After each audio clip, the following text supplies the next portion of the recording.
Շոկոլադ, բլիթ, քաղցր թեյ, այնինչ տարիներ շարունակ երեխաների սիրելի մասն էր մանկապարտեզում, այսօր որոշ չափով դրանց մի մասը բացառվել է։ Հայաստանում ընդունվել է մանկապարտեզներում նոր սննդի օրակարգ, որոնց համաձայն քաղցրի մի մասը սահմանափակվել է, իսկ մի մասն ամբողջությամբ բացառվել։ Նոր կարգավորումներով սննդակարգում շեշտը դրվում է առողջ, հավասարակշռված եւ տարիքին համապատասխան սննդի վրա։ Քաղցր մթերքների օգտագործումը զգալիորեն սահմանափակվել է, նպատակ ունենալով կանխել առողջական խնդիրների առաջացումը դեռ վաղ տարիքից։ Գյումրու արձագանք Մսուր մանկապարտեզի տնօրեն Ջուլիետա Ավետիսյանի խոսքով նոր մոտեցումները կիրառելու համար իրենց առաջարկվել է 1 ամսվա սննդացանկ, որի հիման վրա ձեռք են բերել անհրաժեշտ մթերքները։ Բացի քաղցրից սահմանափակումներ կան նաև այլ մթերքների վրա։ Օրինակ բացառվել է կենդանական յուղը, որը փոխարինվել է կարագով եւ բուսական յուղով։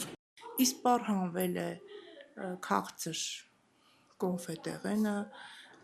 վավլի, պեջենի, թխված կապելիտները, այդ ամեն կարգի հանվել է, շատ ավելացել է միրգ բանջարեղենը,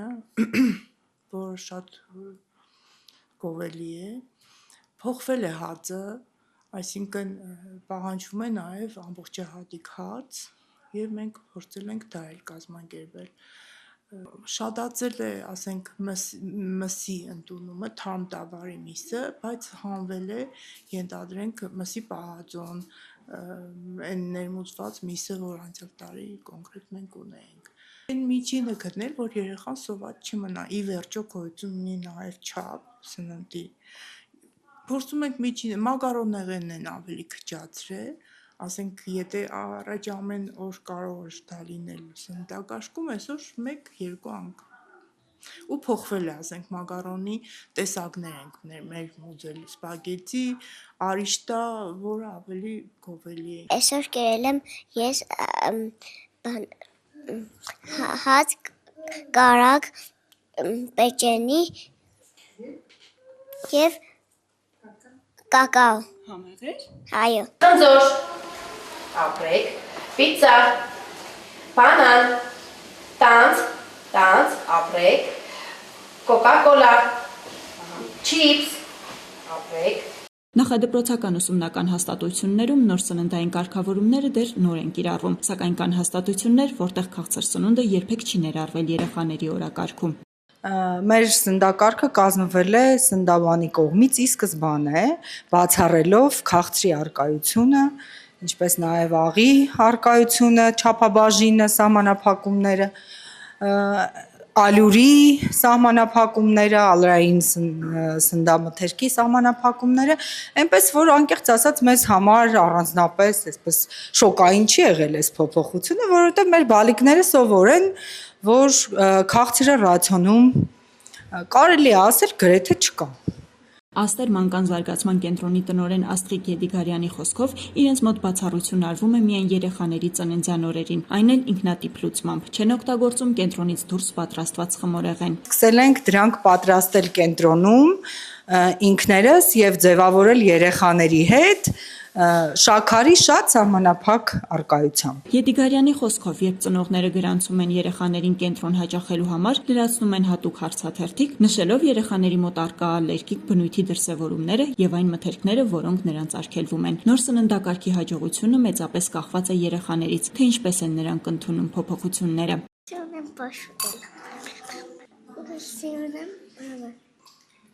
Վերմիշելով սուպ, տարիցաշերը խաշակ համով են։ Սրում եմ ուր, այսօր ճաշերս դուր է եկել։ Ես սիրում եմ ուտել փորձով ճաշ։ Իսկ համով է այսօրվա ճաշիկը։ Այո, ամեն ինչ այստեղ դուր է գալիս։ Մանկապարտեզներում սննդակարգի վերանայումը միտված է երեխաների առողջ ապագային, թե որքան արդյունավետ կլինեն փոփոխությունները, ցույց կտա ժամանակը, սակայն այսօր արդեն ակնհայտ է, առողջ սննդի մշակույթը ձևավորվում է փոքր տարիքից։ Սյուզաննա Խառատյան, Խան Հովհաննիսյան, այսօր։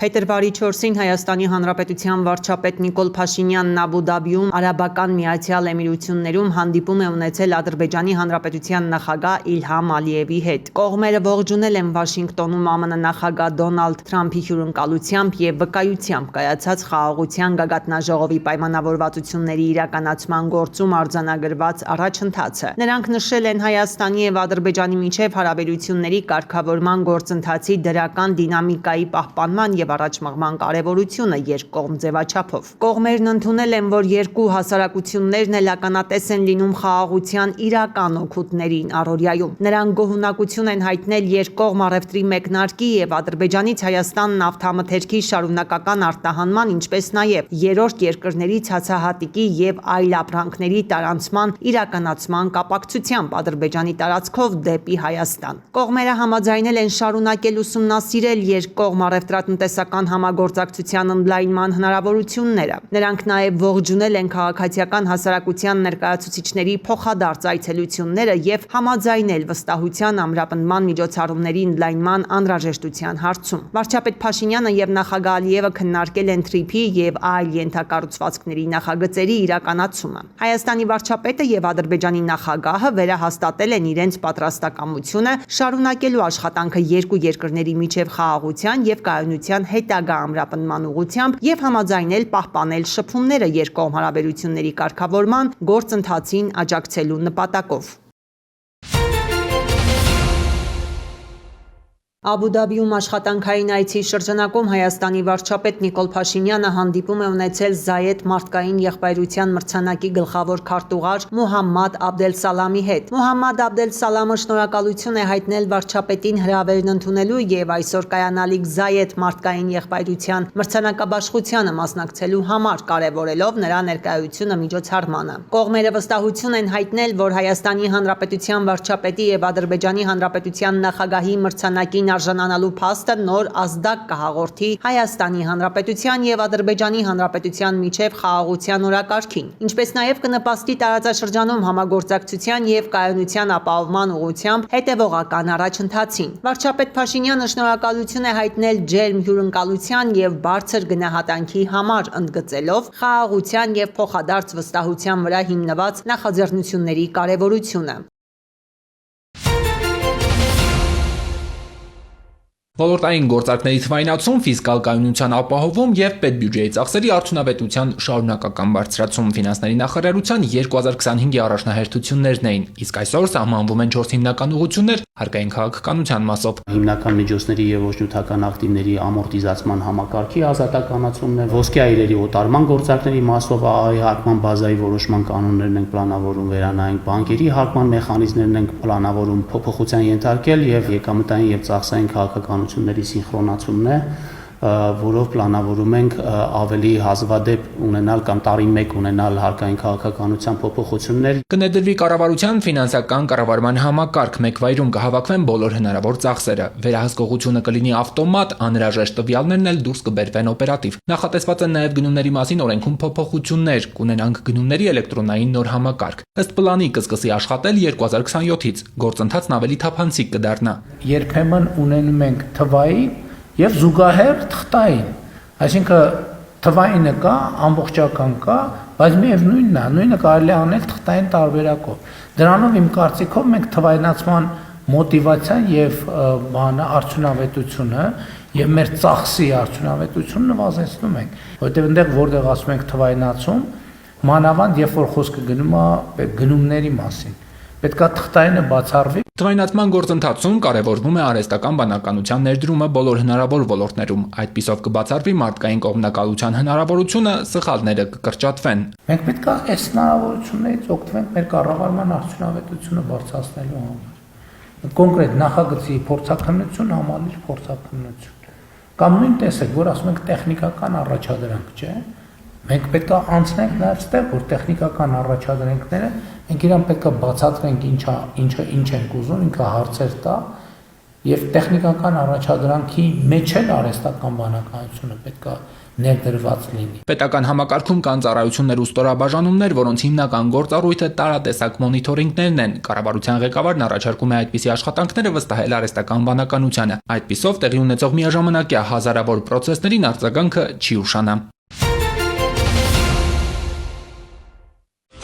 Հնդկաստանում ԱՄՆ դեսպան Հարավային եւ Կենտրոնական Ասիայի հարցերով Սպիտակ տան հատուկ ներկայացուցիչ Սերջիո Գորը Բիշքեքում կայացած բիզնես ֆորումում հայտարարել է, որ Դոնալդ Թրամփը գիտակցում է Կենտրոնական Ասիայի կարևորությունը, այդ թվում համաշխարհային կապակցվածության տեսանկյունից։ Գորի խոսքով օգոստոսի 8-ին Վաշինգտոնում Հայաստանի եւ Ադրբեջանի միջև խաղաղության պատմական գագաթնաժողովից ի վեր ամերիկյան կողմը խթանում է Թրիփի նախագիծը։ Այն կօգնի Կենտրոնական Ասիայից Հարավային Կովկասով դեպի արևմուտք տարանցիկ անխափան կապ ապահովել մանրամասնել է դեսպանը։ Նրա խոսքով դա պատմական քայլ է ուժեղ փոխկապակցված տնտեսություններ կառուցելու եւ տարածաշրջանում խաղաղություն հաստատելու ուղղությամբ։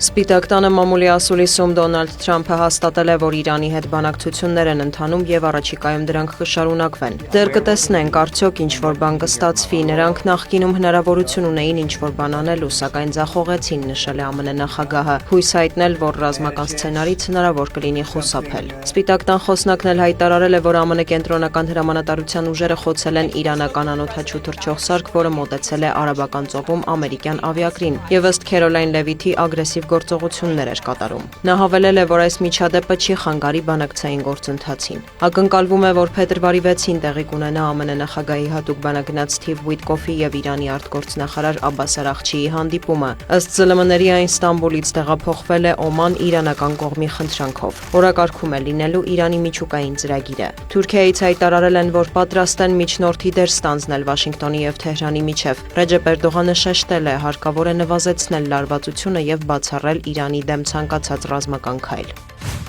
Իրանական պատվիրակության հետ բանակցություններին ընդառաջ Սպիտակ տան բանագնաց Սթիվ Ուիտկոֆը Երուսաղեմում հանդիպել է Իսրայելի վարչապետին։ Կողմերը քննարկել են Գազայում խաղաղ կարգավորումը եւ Իրանի շուրջ ստեղծված իրավիճակը։ Բենյամին Նեթանյահուն պնդել է, Համասը պետք է զինաթափվի, Գազայի հատվածն ապառազմականացվի, հետո միայն մեկնարկեն անկլավի վերակառուցման աշխատանքները։ Իսրայելի վարչապետը նաեւ շեշտել է, որ պաղեստինյան վարչակազմը չի կարող մասնակցել Գազայի հատվածի հետագա կառավարմանը։ Իրանի մասով Նեթանյահուն Ուիտկոֆի հետ զրույցում հայտարարել է, թե Վաշինգտոնը չպետք է վստահի Թեհրանին։ Վոլոդիմիր Զելենսկին մեկնաբանել է ուկրաինական էներգահամակարգին Ռուսաստանի զանգվածային հարվածները, նշենք, որ Մոսկվան Թրամփի խնդրանքով մեկ շաբաթով մինչև փետրվարի 1-ը դադարեցրել էր Ուկրաինայի էներգետիկ համակարգի վրա հարձակումները։ Ակնկալում ենք ռուսական վերսկսված հարվածներին Միացյալ Նահանգների արձագանքը։ Ռուսաստանը միշտ ստում է եւ անուղղելի է, նրանք ցանկանում են օգտվել ցուրտ եղանակից, շեշտել է Զելենսկին։ Փետրվարի 3-ին պաշտոնական այցով Կիևում գտնվող ՆԱՏՕ-ի գլխավոր քարտուղարն էլ հայտնել է, որ անձամբ տեսել է, թե ինչպես է ռուսական թիրախում հայտնվել ռազմական նշանակություն չունեցող քաղաքացիական ջերմաէլեկտրակայաններից մեկը։ Մարկ Ռյուտեն շեշտել է, Մոսկվայի նպատակը մարդկանց տառապանք պատճառելն է։ Վաշինգտոնից պատասխանել են, Պուտինը կատարել է իր խոստումը։ Դոնալդ Թրամփը հայտարարել է, որ ռուսական կողմը մեկ շաբաթ չի թիրախավորել Ուկրաինայի էներգահամակարգը եւ դա էլ արդեն մեծ ձեռքբերում է։ Ինչ վերաբերում է ռուս-ուկրաինական վերսկսված բանակցությունների երկրորդ փուլին, նախատեսվում է, որ դրանք կանցկացվեն փետրվարի 4-ից 5-ը կրկին Աբու Դաբիում եւ ԱՄՆ նախագահի բանագնացներ Սթիվ Ուիտկոֆի եւ Ջարեդ Քուշների մասնակցությամբ։ Վաշինգտոն-Բոգոտա վերջին շրջանի լարվածության ֆոնին Դոնալդ Թրամփն ընդունել է Կոլումբիայի նախագահ Գուստավո Պետրոին։ Հանդիպումը տևել է 2 ժամ, նախագահները դրական են գնահատել Սպիտակ տանն անցկացված բանակցությունները։ Գուստավո Պետրոն հայտնել է, որ Թրամփին է փոխանցել Կոլումբիայի տարածքից դուրս գտնվող խոշոր նարկոբարոնների անուններ եւ խնդրել է աջակցել նրանց ձերբակալելու գործում։ Նախագահները քննարկել են նաեւ երկկողմ հարաբերությունները, գործակցության հեռանկարը տնտեսության, հետախուզության, էներգետիկայի ոլորտներում, Կոլումբիա-Էկվադոր լարվածությունը։ Անդրադարձ է եղել Վենեսուելայի վերականգնման հեռանկարին։ Թրամփն իր հերթին հայտարարել է, որ Միացյալ Նահանգները եւ Կոլումբիան կգործակցեն Վենեսուելայում նարկոկարտելների դեմ պայքարում։ Ավելի վաղ ԱՄՆ նախագահը չէր բացառել, որ Կոլումբիայի դեմ կարող է ռազմական գործողություններ ձեռնարկել։ Նա մեղադրել էր նախագահ Պետրոին թմրավաճառության հետ կապ ունենալու համար։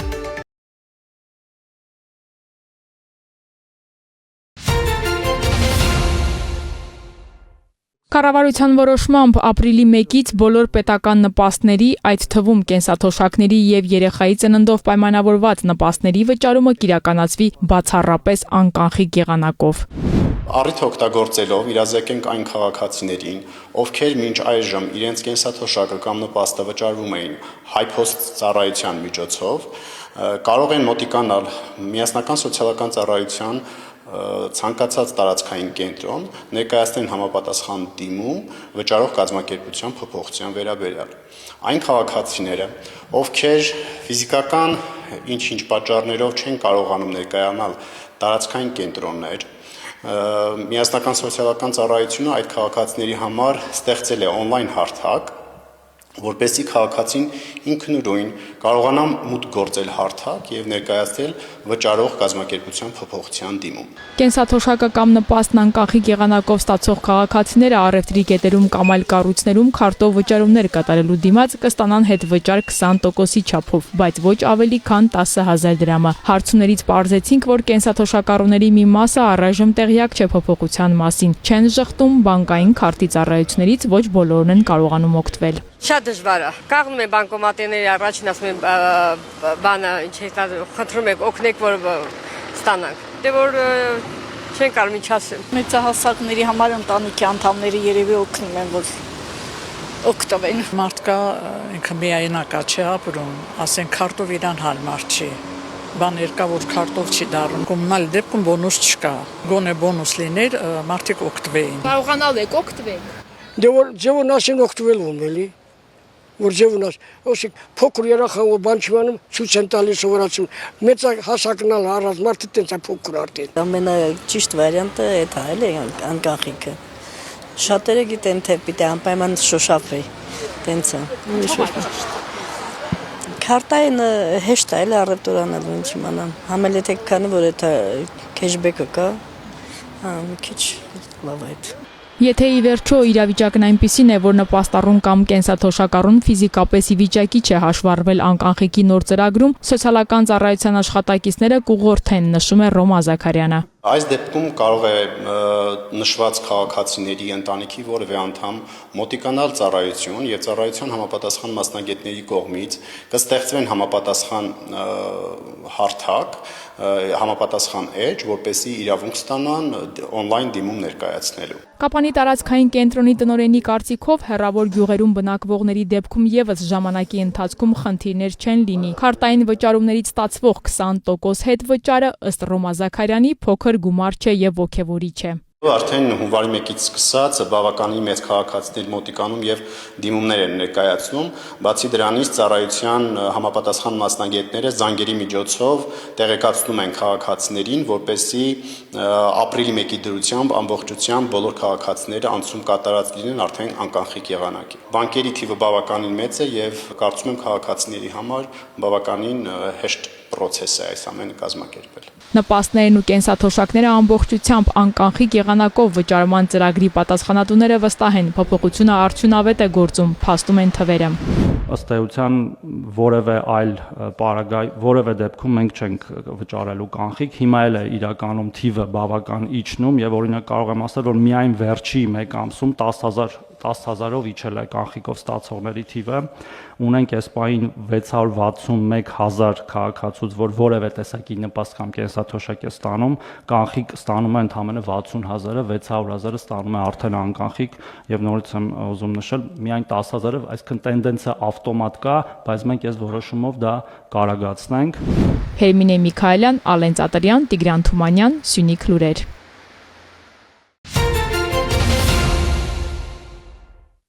Սևանի ավազանի համայնքների տնտեսական եւ կոմունալ կենցաղային գործունեության արդյունքում առաջացող կեղտաջրերով լիճն աղտոտելու խնդիրն է Սևան սանիտար վերահսկողություն ծրագրի առանցքում։ Մարտունի եւ Գավառ համայնքներում նախ իրավիճակի վերաբերյալ իրազեկվածության մակարդակի վերլուծություն են կատարել հարցումների միջոցով, ապա փորձել լուծման նախնական տարբերակներ ներկայացնել։ Մեր հարցումներից ստացավ, որ գրեթե բոլոր բնայուղավայրերի գոյուղաճարերը, բիզնեսների գոյուղաճարերը թափում են ուղղակիորեն Մարտունի կետ կամ Գավառ կետ ու այդտեղից անցնում են Սևանա լճին։ Լուծման տարբերակներից կարող է լինել սեպտիկ հորերի կառուցումը, մաքրման կայանների կառուցումը, լավ կլիներ նաև եթե կարողանանք առաջարկել բնակիչներին այլ տարբերակներ, որպեսզի չօգտագործեն ֆոսֆորով հարուստ նյութեր։ Հարցման արդյունքում նաև հասկացանք, որ կա տարբեր տերմիններ, որոնք հենց հասարակությունը չգիտեին տերմինների բացատրությունը։ Մենք նաև եթե չգիտեին նրանք թե օրինակ ինչը սեպտիկ հորերը կամ նմանատիպ այլ տերմիններ, մենք նաև բացատրում էինք իրենց։ Հարցումներով նաև ողջել են, արդյոք տնտեսվարողները պատրաստակամ են տեխնիկական եւ ֆինանսական աջակցություն տրամադրել Սևանա լճի պահպանությանն ուղղված ծրագրերին։ Համայնքային քաղաքականության ուսումնասիրման եւ փորձագիտական վերլուծությունների հիման վրա կազմվել է առաջարկությունների փաթեթ, որը ներկայացվել է որոշում կայացնողներին։ Կազմակերպությունը ծրագրի իրականացման ընթացքում վարչապետին կցանային խորհրդին առաջարկության հանդես եկավ, որպեսզի Սևանի պահպանության համար իրականացնի լայնամասշտաբ ծրագիր, այն է Եղվարդի ջրամբարի կառուցումը։ Ծրագիրը շարունակականությունը ապահովելու նպատակով կստեղծի համապատասխան հանձնաժողով, որը կաշխատի հանրային խորհրդի հետ։ Մենք համոզված ենք, որ Սևանա լճի հարակից շրջանի յուրաքանչյուր բնակիչ մասնակցի խնդրի վերհանմանը եւ հենց լուծման ուղիների փնտրման եւ այս դեպքում պետքա սանիտարական վիճակի լուծման գաղափարը դուրս գա փակ շրջանակներից։ Սևան սանիտար վերահսկողություն ենթադրամաշնորհային ծրագիրն իրականացնում է ուղղակի ժողովրդավարություն հասարակական կազմակերպությունը, Գերմանական միջազգային համագործակցության ընկերության եւ Եվրոպական միության ֆինանսավորմամբ։ Հարցումները իրականացրել են Բայազետ կենտրոնի երիտասարդ կամավորները։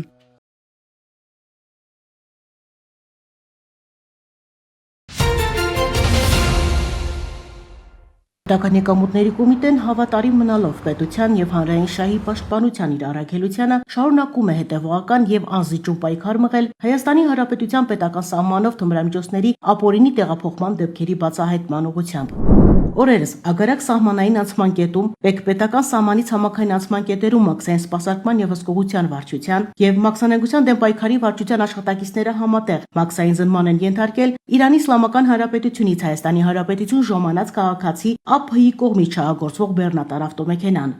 Բեռնատարի կցորդի քառանկյուն սյուների միջից հայտնաբերվել է 34 թափանցիկ պոլիէթիլենային տոպրակով փաթաթված մարիխուանա տեսակի թմրամիջոց։ Փաթեթների քաշը կազմել է շուրջ 23.4 կիլոգրամ։ Թմրամիջոցի մաքսանենգություն կատարած լինելու անմիջականորեն ցակած հիմնավոր կասկածի առկայության հիմքով Իրանի Իսլամական Հանրապետության քաղաքացին ձերբակալվել է եւ տեղափոխվել Սյունիքի մարզային քննչական վարչություն, որտեղ հարուցված քրեական վարույթի շրջանակում ձերբակալվել, այնուհետև դատարանի համապատասխան որոշման հիման վրա վերջինի նկատմամբ որպես խափանման միջոց է ընտրվել կալանավորումը։ Քրեական վարույթի քննությունը փոխանցվել է Հայաստանի Հանրապետության քննչական կոմիտեի տնտեսական հանցագործությունների եւ մաքսանենգությունների քննության գլխավոր վարչություն։ Պետական եկամուտների կոմիտեի մաքսանենգության դեմ պայքարի վարչության, ներքին գործերի նախարարության ոստիկանության քրեական ոստիկանության թմրամիջոցների ապօրինի շրջանառության դեմ պայքարի վարչության, Սյունիքի մարզային վարչության, Վայոց-Ձորի մարզային վարչության եւ բարեկային ծառայության աշխատակիցների կողմից ձեռնարկված օպերատիվ հետախուզական միջոցառումների արդյունքում պարզվել է շուրջ 23.4 կիլոգրամ թմրամիջոցի հնարավոր տեղակայման վայրը։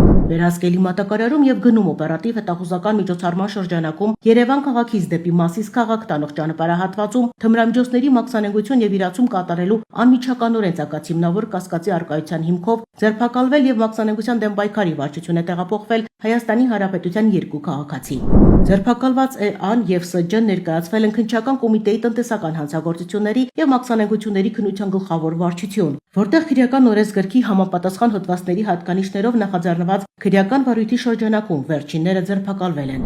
Ձեռնարկված օպերատիվ հետախուզական միջոցառումները շարունակվում են վերոնշյալ թմրամիջոցների ապօրինի շրջանառության մեջ ներգրաված հնարավոր այլ անձանց ինքնությունը պարզելու ուղղությամբ։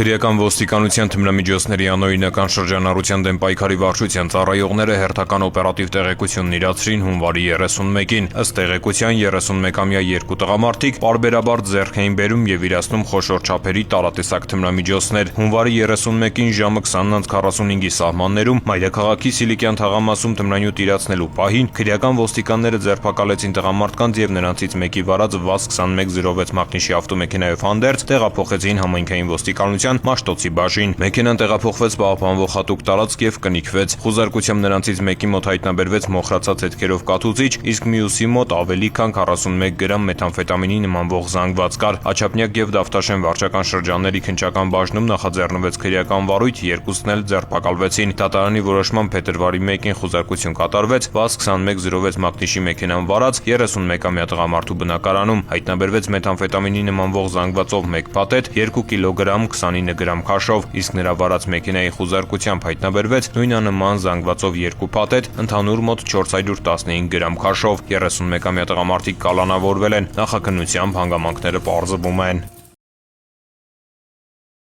Համայնքային ոստիկանության Արտաշատի բաժնի ծառայողները հունվարի 22-ին ստացել էին օպերատիվ տեղեկություն, որ Վերին Արտաշատ գյուղի բնակիչ 41-ամյա մի տղամարդ Այգեպատ գյուղում վարձակալաստանը զբաղվում է ապօրինի ձեռնարկատիրությամբ, շշալցնում եւ վաճառում է կեղծ խմիչք։ Նույն օրը ոստիկաններն այցելեցին Այգեպատ, ընդունելով, որ ոստիկանների տեղեկությունը ճիշտ է, 41-ամյա տղամարդը պատրաստակամություն հայտնեց ներկայացնել կեղծ խմիչք ու կեղծ դրոշմանիշներ։ Արարատի մարզային քննչական վարչությունում նախաձեռնվեց քրեական վարույթ եւ նույն օրն էլ կատարվեց զննություն։ Հայտնաբերվեց տարբեր տեսակների 227 շիշ օղի, տակառներով կեղծ գինիներ, 22 շիշ կեղծ կոնյակ, 3782 կեղծ դրոշմանիշ, 5400 դատարկ շիշ եւ խցաններ։ Նույն օրը նման մի ապօրինի ձեռնարկատիրություն էլ բացահայտեցին Վաղաշապատի համայնքային ոստիկանները։ Ըստ օպերատիվ տեղեկության Գրիբոյեդով գյուղի բնակիչ 67-ամյա տղամարդը կեղծ խմիչքից բացի վաճառում էր նաեւ առանց QR-ի ծխախոտ։ Վաղաշապատի քննչական բաժնում նախաձեռնվեց քրեական վարույթ եւ հունվարի 22-ին էլ կատարվեց զննություն։ Հայտնաբերվեց առանց QR-ի 770 տուփ ծխախոտ եւ 129 շիշ տարբեր տեսակների կեղծ օղի ու կոնյակ։ Նման մի օպերատիվ տեղեկություն էլ Վաղաշապատի համայնքային ոստիկանները ստացան հունվարի 22-ին։ Ըստ տվյալի Էջմիածնի Տիգրան Մեծի փողոցի բնակիչ 39-ամյա տղամարդն էր զբաղվում ապօրինի ձեռնարկատիրությամբ, պատրաստում եւ իրացնում էր կեղծ խմիչք։ Նույն օրը ոստիկաններն այցելեցին տղամարդուն։ Նա ընդունեց, որ նկուղում ունի կեղծ խմիչքներ, որոնք պատրաստ են ներկայացնել։ Նախաձեռնված քրեական վարույթի շրջանակում կատարված զննությամբ հայտնաբերվել է 22 շիշ կեղծ օղի եւ մեծ քանակի դատարկ շշեր։ 3 դեպքով էլ նախաքննությամբ հանգամանքները պարզվում են։